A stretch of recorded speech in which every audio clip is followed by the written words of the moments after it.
Hello everyone. આજે આપણે એક નવું લેંગ્વેજ ફંક્શન ડિસ્કસ કરવાના છીએ.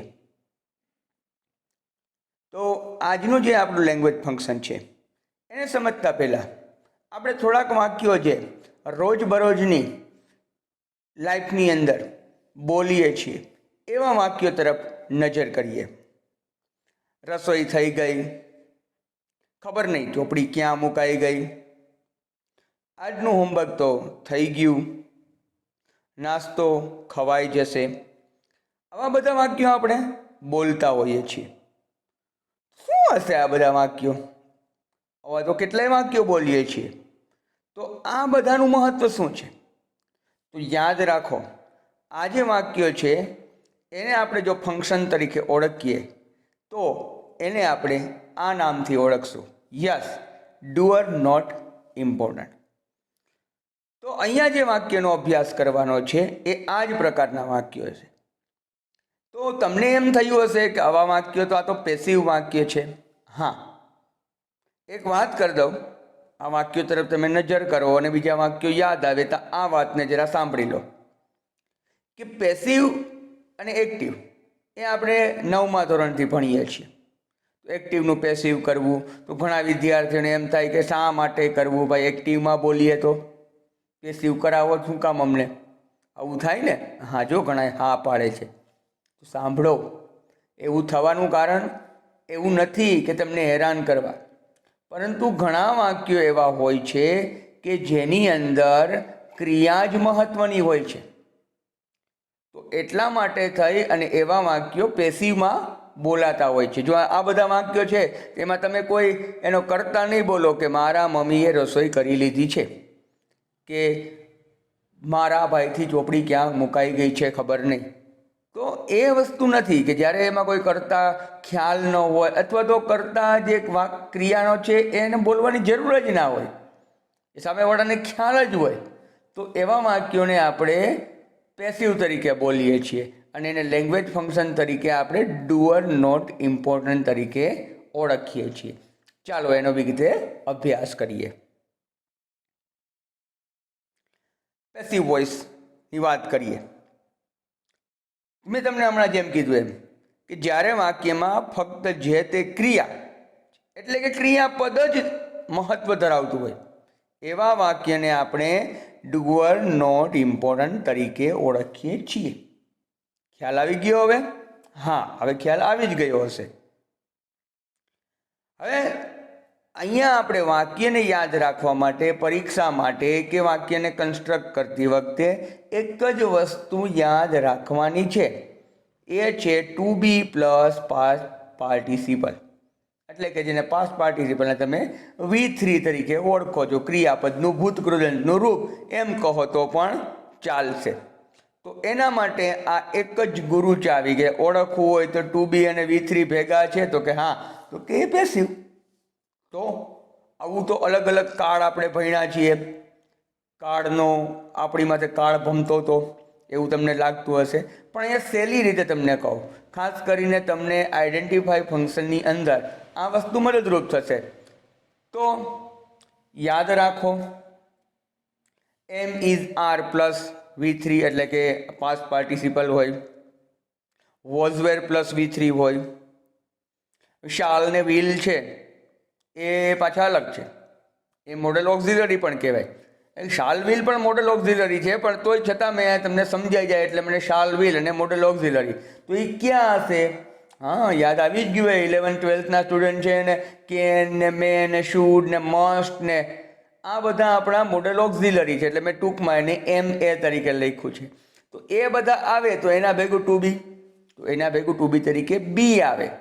એ તો પેસિવ કરીએ ત્યારે શાલ વિલ કે કોઈ પણ કેન મે હોય તો એના પ્લસ બી પ્લસ V3 એનું પેસિવ થાય.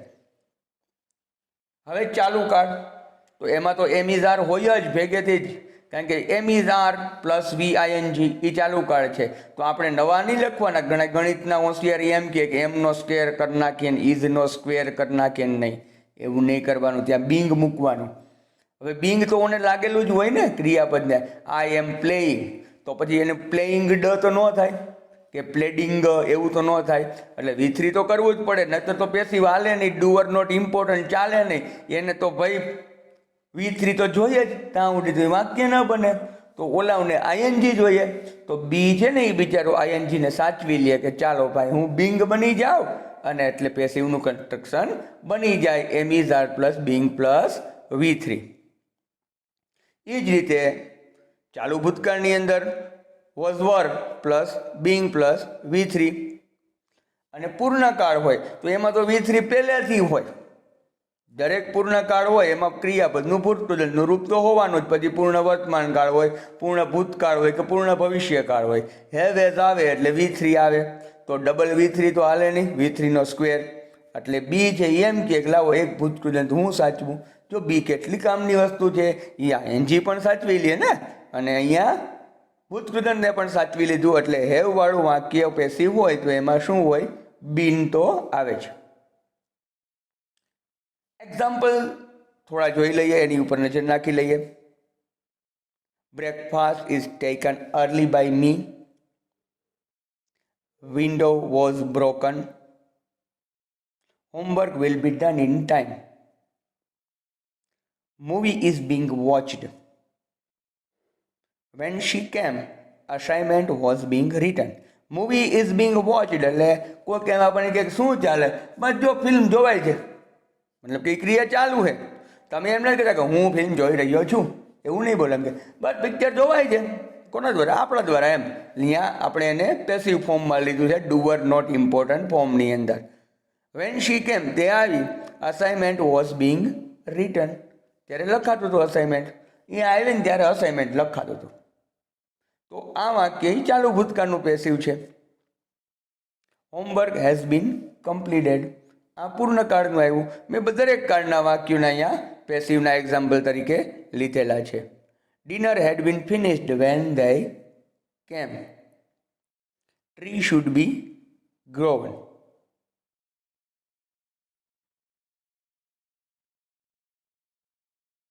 How can we construct passive sentence.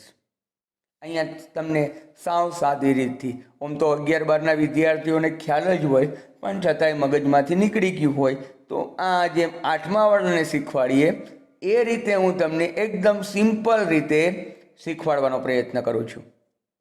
એક વાક્ય લઈએ આપણે, સ્નેહા રાઇટ્સ હોમવર્ક. સાદું સિમ્પલ વાક્ય, સિમ્પલ પ્રેઝન્ટ ટેન્સનું. સ્નેહા હોમવર્ક લખે છે. ડાય છે સ્નેહા એટલે રોજ લખતી છે. હવે પેસિવ કરવું હોય તો પહેલી વસ્તુ યાદ રાખો, ફાઇન્ડ ઓબ્જેક્ટ, ગોતો ઓબ્જેક્ટ. ક્યાં છે, ક્યાં પડ્યું, ગોતો જઈએ. આજુબાજુમાં જુઓમાં, મોબાઈલમાં ધ્યાન રાખો કે લેપટોપમાં ધ્યાન રાખો, આજુબાજુ ફફરો નહીં, એમ ફાઇન્ડ ઓબ્જેક્ટ નથી કરવાનું. જો એમાં લખ્યું છે ask question to verb with what or whom. વર્બને પ્રશ્ન પૂછો. કયું છે વર્બ? રાઈટ. પૂછો ભાઈ શું લખે જ, તો જવાબ આપશે હમણાં. જો કમ્પ્યુટર આપ્યું, હા યલો અક્ષર આવ્યું ને, હોમવર્ક. સાચું, આપણને આપણું ઓબ્જેક્ટ મળી ગયું. બીજું કામ શું કરશું? To be form according to tense. Tense કયો છે? Simple present tense. તો આપણે એમ ઇઝ આર, તો હોમવર્ક સાથે આવશે ઇઝ. Homework is. ત્રીજી બાબત, પેસિવ છે એટલે V3 તો આવે, પાસ્ટ પાર્ટિસિપલ તો આવવાનું જ છે. ક્રિયા કઈ છે? રાઇટ. રાઇટ ક્રિયાપદ છે તો એનું V3 રિટન. અને બાય સ્નેહા. કોઈ આઈ કે આપેલું હોય તો બાય મી થશે, વી આપેલું હોય તો બાય અસ. એ કર્મ વિભક્તિ મૂકવાની રહે. આ સિમ્પલ રીતે આપણે એને પેસિવ કન્સ્ટ્રક્ટ કરી શકીએ. થોડા વાક્યોને આપણે ચેન્જ કરીએ. The two kings are signing the treaty. આ નવો શબ્દ મેં મૂક્યો છે. કોઈ સંધિ, ટ્રેટી એટલે સંધિ, કોઈ સુલેહ થઈ હોય બે રાજાઓ વચ્ચે, એને સહી કરે છે. તો આ નવો શબ્દ તમને મળે એટલે મેં આવું વાક્ય મૂક્યું છે. અહીંયા સિંગિંગ નથી, સાઇનિંગ છે, સહી કરવી એમ. કે આપણને પહેલી નજરે આપણને સિંગિંગ દેખાય, જીને એને અડાવડા થઈ જાય તો અહીંયા આપણે એનું પેસિવ કરીએ. The treaty is being signed by the 2 kings. The cleaning crew. Crew એટલે જે કામ કરનાર સભ્યો હોય. અહીંયા ક્લિનિંગ એ વિશેષણ આપ્યું છે એના માટે, સફાઈ કામવાળા. Vacuum and dust the office every night. Vacuum એટલે ખેંચવું, ડસ્ટ એટલે સાફ કરવું, ધૂળ ઉડાડી દેવી. Every night. Every night the office is vacuumed and dusted. જો બંને એને પાસ્ટ ફોર્મ કર્યા. By the cleaning crew. આ વાક્ય થોડાક મેં તમને અલગ રીતે મૂકેલા છે, સિમ્પલ વાક્ય નથી આપ્યા, થોડાક નવા શબ્દો સાથે આપેલા છે. Meena generously donated money to the homeless shelter. So, money was generously donated to the homeless shelter by Meena. Homeless એટલે ઘર વગરના, શેલ્ટર એટલે આશ્રિત. જે ઘર વગરના આશ્રિત, નિરાશ્રિત લોકો હોય ઘર વગરના, એને આશ્રય આપવા માટે એને પૈસા આપે છે.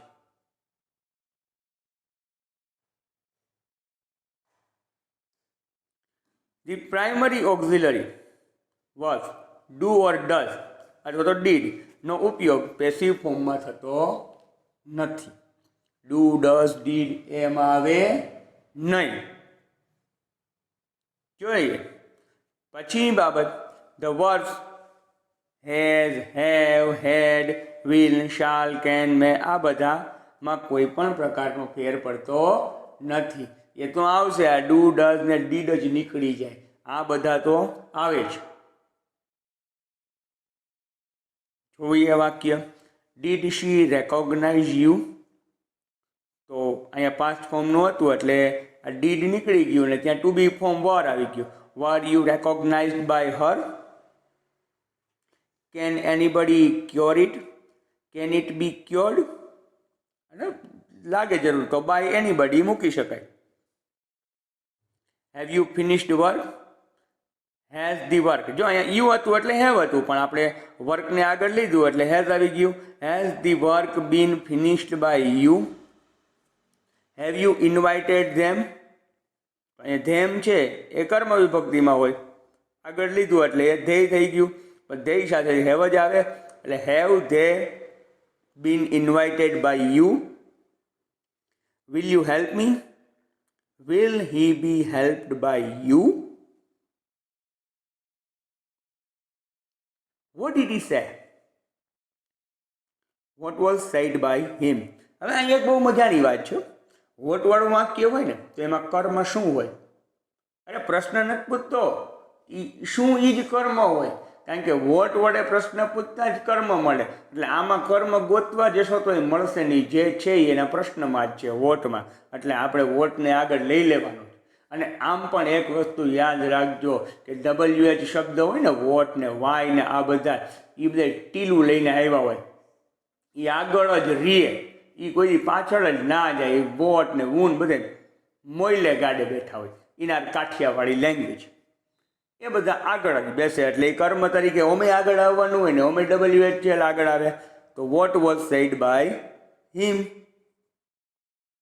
whom did you invite? Who was invited by you? આ વાક્યને જોઈએ. When will they announce the result? When will the results be announced by them? લખવાની જરૂર નથી એટલે મેં કૌંસમાં મૂકેલું છે. હવે હુનું વાક્ય એક આવ્યું ને, એ થોડુંક આપણે જોઈએ કે એને કઈ રીતે કન્સ્ટ્રક્ટ કરીએ. એક વાક્ય મેં મૂક્યું અહીંયા, who wrote this book. હવે પેલું કે ફાઇન્ડ ધી ઓબ્જેક્ટ. તો ફાઇન્ડ ધી ઓબ્જેક્ટ, આપણે ફાઇન્ડીએ ઓબ્જેક્ટને. હા, ધીસ બુક વોટથી પ્રશ્ન પૂછ્યો. હવે પ્રશ્નાર્થ વાક્ય છે. રોટ એટલે પાસ્ટ ફોર્મ હતું, એટલે પ્રશ્નાર્થ હોય એટલે વોઝ આગળ આવી ગયું, વોઝ ધીસ બુક થઈ ગયું. ત્યારબાદ આપણે શું કરીએ તો કે V3 મૂકીએ, તો રિટર્ન. તો હવે શું આવે તો કે બાય આવે, અને પછી WHની કર્તા વિભક્તિ આવે એટલે હુની કર્તા વિભક્તિ હુમ. પણ શું યાદ રાખવાનું કે હુ તો હંમેશા ક્યાં હોય? આગળ હોય, તો એ આગળ જ આવે. તો તો વુનું શું થઈ જાય કર્મ વિભક્તિ? વુમ થઈ જાય ને. તો અને બાય, તો બાય તો રીસાણું. બાય રીસાય કે ભાઈ બધા એમાં અમે આગળ આવીએ, બાય યુ હોય, બાય મી હોય, તો અહીંયા અમને પાછળ મૂકવાના. તમે આ WH ને આગળ લ્યો તો અમે તો એની આગળ હોઈએ, એટલે બાય રીસાણી, સોરી બાય રીસાણું એમ. તો લેડીઝ ફર્સ્ટ કરી દઈએ આપણે, તો આવું થાય. By whom was this book return.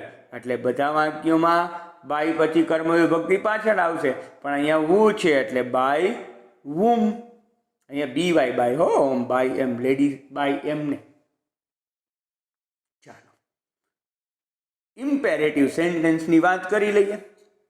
આજ્ઞાર્થ વાક્યો, આના માટે આપણે લેટ વાળા વાક્યો હોય તો લેટ, પછી કર્મ, ત્યારબાદ બી અને ત્યારબાદ V3 એટલે કે પાસ્ટ પાર્ટિસિપલ આવે. કેરી ઇટ હોમ, તો let it be carried home. Do it at once, let it be done at once. Open the door, let the door be opened. Throw the ball, let the ball be thrown. આ રીતે આપણે એનું passive કરી શકીએ. When the active voice is in the negative, હવે આવું જે વાક્ય હતા ઇમ્પેરેટિવ, એમાં એક્ટિવ વોઇસ નેગેટિવ હોય, નકારાત્મક હોય, તો પેસિવ વોઇસનું જે ફોર્મ છે, સ્વરૂપ છે એવું હોય. લેટ પ્લસ ઓબ્જેક્ટ, પછી નોટ આવશે, પછી બી પ્લસ પાસ્ટ પાર્ટિસિપલ આવે. જેમ કે do not beat the dog, કૂતરાને ના મારો. Let the dog not be beaten, not be થઈ જશે, નોટ આગળ આવી જાય. હવે વાત યાદ રાખો, ડુની જે વાત છે is not used in the passive form. આપણને ખ્યાલ છે કે ડુ, ડઝ, ડીડ એ બધું પેસિવ ફોર્મમાં વપરાતું નથી. We can begin the passive sentence with you. હવે યુથી પણ વાક્ય શરૂ થાય. If we want to put emphasis on the person address to, કોઈ વ્યક્તિને એડ્રેસ કરતા હો, સંબોધીને કહેતા હો ને એ વાત ઉપર ભાર મૂકતા હો, તો એવું વાક્ય હોય તો યુથી શરૂ થાય. જુઓ વાક્ય, હેલ્પ મી, તો લેટ મી બી હેલ્પ. કારણ કે હેલ્પ મી આપણે ભાઈ મદદ કરે બાપલા, તો અહીંયા આપણે એ કહી શકીએ you are requested to help me. તો આવું પણ વાક્ય બને, ઉપર પ્રમાણે પણ બને. આ બંને રીતે તમે એને વાક્ય બનાવી શકો છો. યુ આર રિક્વેસ્ટેડ, ક્યાંક એવું હોય તો ઓર્ડર ડે આવે. જેમ કે don't touch it, let it not be touched. You are warned not to touch it. તમને વોર્ન કરવામાં આવે છે, તમારે અડવાનું નથી. આ રીતે પણ તમે કન્સ્ટ્રક્ટ કરી શકો વાક્યને. નોટ, એક વાત યાદ રાખો, that the passive form has to begin with you when the object of the active verb is not mentioned. તમને ઓબ્જેક્ટ જ ના આપેલું હોય, કર્મ જ ના આપેલું હોય, એવું વાક્ય હોય? હા હોય. જુઓ છે વર્ક હાર્ડ, અહીંયા આપ્યું આપણને ઓબ્જેક્ટ, કયું કામ કરવું? નહીં, નથી આપ્યું, તોય પેશિવ કરવું પડે ભાઈ. Here the active verb does not have an, એ એક્ટિવ નથી એની વાક્ય, સાંભળો સમજો, ઉતાવળ કરવામાં એનું પેસિવ નથી થતું. Here the active verb does not have an object, therefore the passive form should begin with you. કર્મ નથી એટલે આપણે યુથી શરૂઆત કરશું. You are advise to work hard. Get out, અરે તમે જાઓ માં, તમે મોબાઈલ લઈને બેઠો, તમે ક્યાંક બહાર નીકળી હતા ની ઘરની. You are order to get out. આ રીતે તમે એને વાક્ય બનાવી શકો. હવે આપણે આઈડેન્ટિફાય કરવા હોય, આઈડેન્ટિફિકેશનમાં પૂછે. હવે આપણે એક્ઝામની દ્રષ્ટિએ થોડુંક નજર નાખી લઈએ. તો અહીંયા હું વાક્ય આપું છું, એમાં તમારે કોન્ટ્રાસ્ટ છે, ડુ આર નોટ ઇમ્પોર્ટન્ટ છે અને એક્સપ્રેસિંગ રિઝલ્ટ છે. આ ત્રણ પ્રકારના વાક્યો આવશે.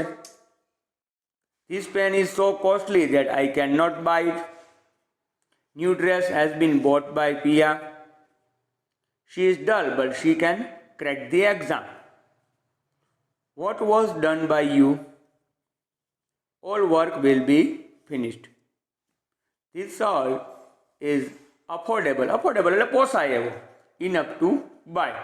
હવે આપણે આને આઈડેન્ટિફાય કરીએ કે કયું સેન્ટેન્સ છે એ ક્યાં ફંક્શનને બતાવે છે. તો પેલું છે સો ધેટ આવે છે એટલે એક્સપ્રેસિંગ રિઝલ્ટ. હા, આ આપણું આ વખતનું ડુ આર નોટ ઇમ્પોર્ટન્ટ વાળું હેઝ બીન વિચરી છે ને એટલે. આ તો કોન્ટ્રાસ્ટ છે, બટ આવ્યું એટલે આ પણ doer not important was plus done V3. Will be finished છે એટલે એ પણ doer not important to be plus V3. અહીંયા છે એ રિઝલ્ટ છે.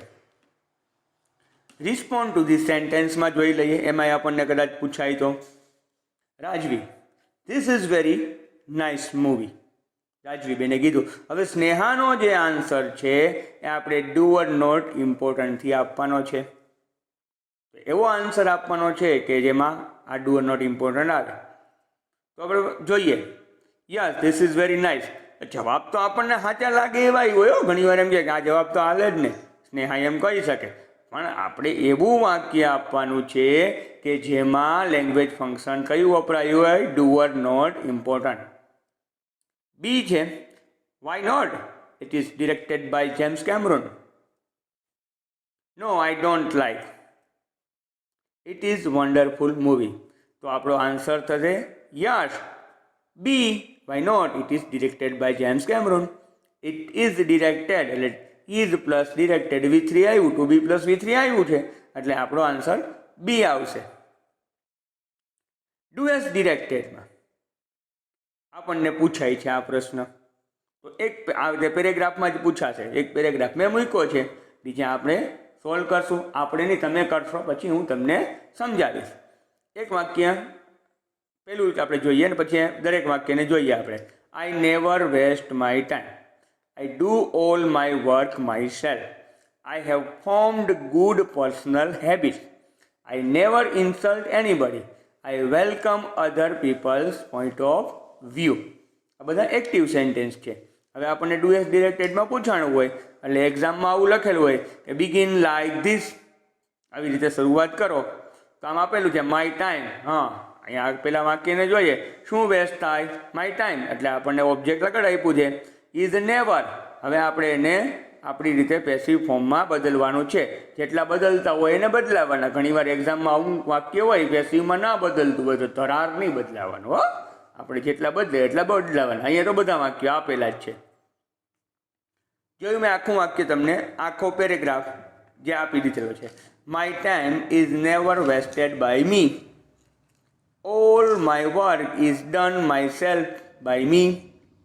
Good personal habits have been formed by me. તમે ઉપરના વાક્ય સાથે કમ્પેર કરતા જજો પાછી, અને એવું લાગે તો પાછળથી આમ હું બોલી લઉં ને પૂરું થાય પછી એને વાંચી લેજો. Nobody is ever insulted by me. Other people's point of view is welcomed by me. આ રીતે આપણે ડુ એઝ ડિરેક્ટેડનો પેરેગ્રાફ બનાવવાનો. એક એક અલગ અલગ વાક્ય નહીં બનાવવાના. આમ જ એને પેરેગ્રાફ આપ્યો છે તો આપણે પણ એને પેરેગ્રાફમાં જ લખવાનો. Thank you. તમે શાંતિથી આ નિહાળ્યું, સમજ્યું, સમજવાનો પ્રયત્ન કર્યો. છતાં પણ ન સમજાણો હોય તો yes you can contact me, you can ask me any question, અને બીજા પેરેગ્રાફને તમારી રીતે સોલ્વ કરવાનો પ્રયત્ન કરજો. અને એમાં જો કોઈ પ્રશ્ન થાય તો તમે મને પૂછી શકો છો.